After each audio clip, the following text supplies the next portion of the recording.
I want to introduce you to someone who is undoubtedly going to be a star of the future. Please give a huge, warm welcome to Ruby Walvin.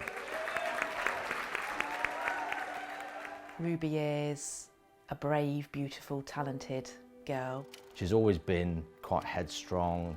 She was the one that really saw life. See, I've started already. Oh, I'm going to get so told off. Chris is soft. As we were growing up, the girls, we've always had music on. Music's always played a big part in our family. In particular with Ruby as well, so like, she's always had an interest from the off, and she saw that you know, songwriting and music as a future, really.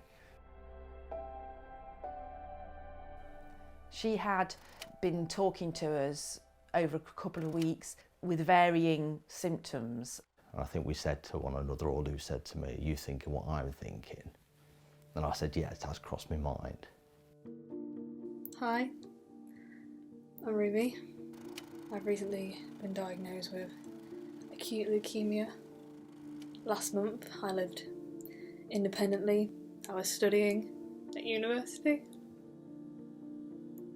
I was a musician, a songwriter.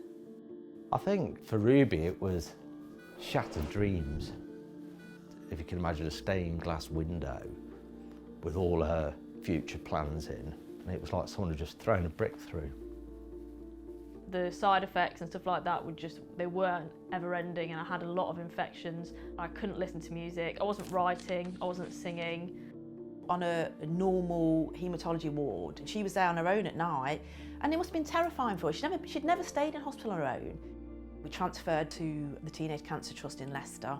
Being brought onto the ward was such a change because it was so different from the adult ward, and I was greeted by Charlie, who was one of my nurses, and she was like, "Oh no, we've been expecting you, here's your bedroom." And I remember when she said that my mum could stay with me, it was like a weight off my shoulders. Just because I felt like I don't have to do it alone, I don't have to be by myself the whole time. I can have her there with me. It was a really dark time. She thought, that's it, I'm never going to be able to do it, never going to be able to get back playing a guitar.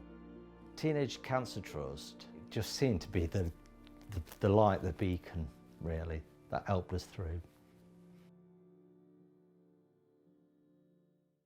Next week I'm going to travel to London and I'm doing a gig at the Savoy. I'm really, really excited. This is my first gig since treatment. It took quite a while for her to sort of like convince herself that, you know, dare believe that there was still the possibility of her being able to look at music again.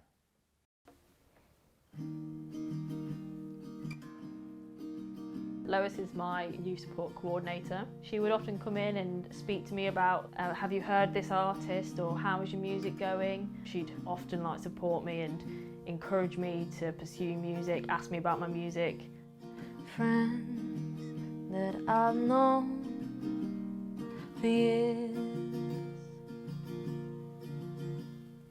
haven't been in contact for a while.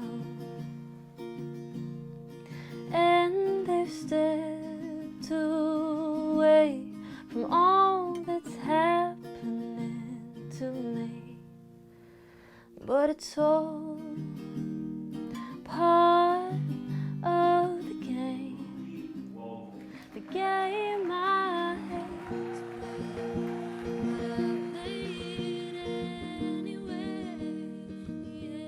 Teenage Cancer Trust, for me, means hope.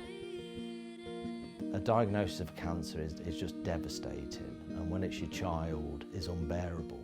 Anything that can help young people and the families through that process is worth every penny.